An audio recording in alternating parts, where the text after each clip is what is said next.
there being so many clear examples of incompetence in government, and it's the coupling of that with the legal issues that they're facing in terms of the internal party finances. I think it's that combination. And to be honest, if you are asking me to say which single one, I think it's probably that police investigation that's ongoing into the finances of the SNP. I would agree with you, but I'm going to say something that at the time, because it was your story, John, that I found shocking, which was Nicola Sturgeon's deletion of WhatsApp apps along with John Swinney and and others.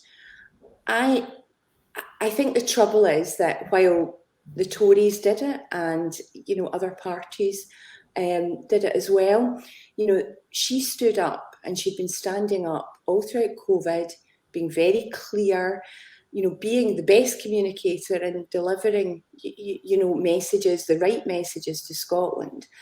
And she was unequivocal when she was asked that in any inquiry, everything would be there.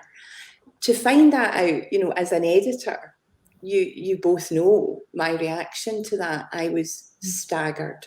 And I don't think you can underestimate everything around COVID when you can't have people at your parents' funeral, when your elderly relatives are in a care home that you can't get in to see, when all of us made so many sacrifices. And she led well, and yet she did that. So therefore, you have a higher position to fall from.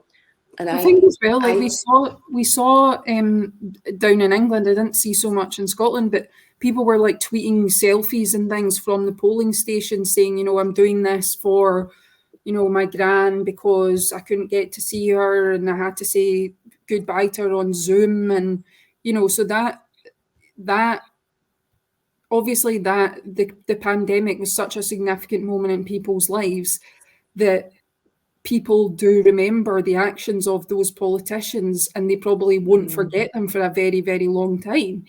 So I think actually, Lorna, you're probably right in that. I think that even though the pandemic was some time ago, it's still so painful for so many people, and the damage that did, and what we're subsequently finding out about the actions of politicians, it can't be underestimated. But also I think it's interesting because for a long time under Nicola Sturgeon, the SNP had almost like a mantra that we are better than them.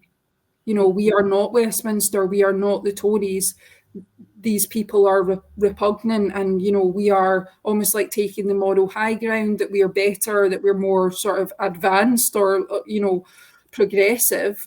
And to see that they've actually just been doing the exact same thing, I think the problem as well for Nicola Sturgeon is she fell from a much higher point than someone like Boris Johnson, because Boris Johnson didn't put himself on that pedestal of saying, I am almost superior to others. And when you put yourself in that position and you fall short, you really, really fall short,